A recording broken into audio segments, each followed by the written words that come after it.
An estimated 1 in 3 adults suffers from chronic insomnia. If persistent, it can result in all kinds of health problems. But trying to get a good night's sleep is often easier said than done. So what's causing your insomnia and what do we need to do to fix it? We are joined by Dr. Sheetal DeCaria, author of Break the Chronic Pain Cycle. Good morning to you. Thank you for joining me this morning. You're welcome. Good morning. So your book is called Break the Chronic Pain Cycle. And before we get into the insomnia, I found it interesting that you said there's a link between chronic insomnia and pain. Tell me about that.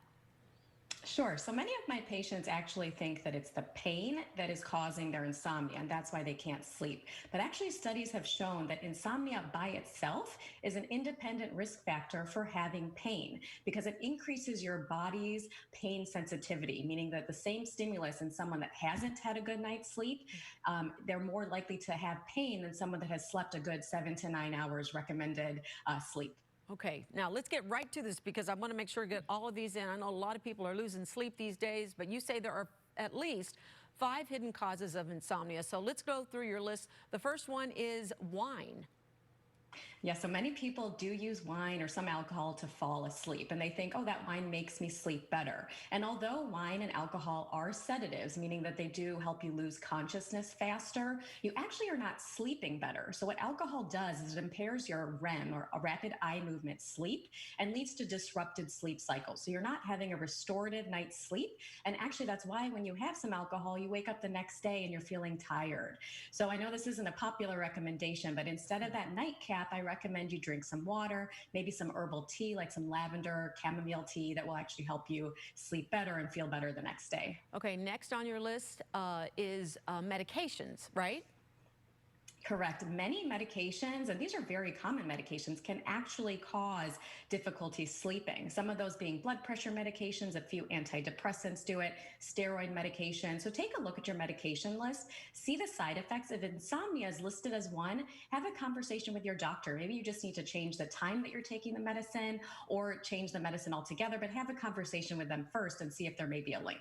Great suggestion. Next one is sleep apnea.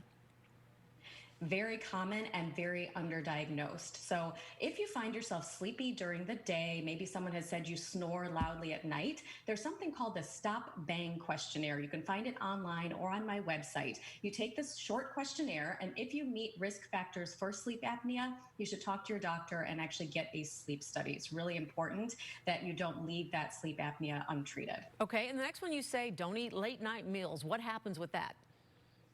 A couple factors happen with eating late at night. Now, the first thing is what you're eating. When you're eating sugary foods, heavy meals, your body's going to be working at night to actually metabolize that food instead of restoring your body. So that's the first thing. Another thing is many people suffer from something called heartburn or acid reflux. Now, anything you're eating, if you eat late at night and then you go to bed, that reflux is going to be triggered and impair your sleep. The final thing, too, is that actually what you're eating matters. If it has caffeine in it, like chocolate, which is a common late night snack, will impair your sleep also. Yeah, you don't think about that. So kind of the sweet spot is 3 hours. Try not to eat about 3 hours before bedtime. Okay, 3 hours before bedtime. Okay, so lack of sunshine, that's something we can all relate to here in Chicago. What do you do about that? Absolutely, except for today when the sun is shining brightly, which is awesome. But most of the time, especially in winter, we here in Chicago, we're not getting enough sunlight. And just like you've probably heard at nighttime, you need to turn down the lights, avoid the blue light of screens. Your circadian rhythm, that's your body's innate ability to regulate its sleep-wake cycle, actually needs light in the morning as well for you to sleep well at night. So try to walk outside today, get some sun every day. About 15 minutes in the morning would be ideal to try to help set your sleep cycle at night. And if you can't do that, something called a light box. Here's one that I got about $25 on Amazon. Use it for about 15 minutes in the morning as you're getting ready. That's actually going to improve not only your mood during the winter months, but also improve your sleep at night. And then how about a supplement? Does vitamin D help? Because that's the sunshine vitamin.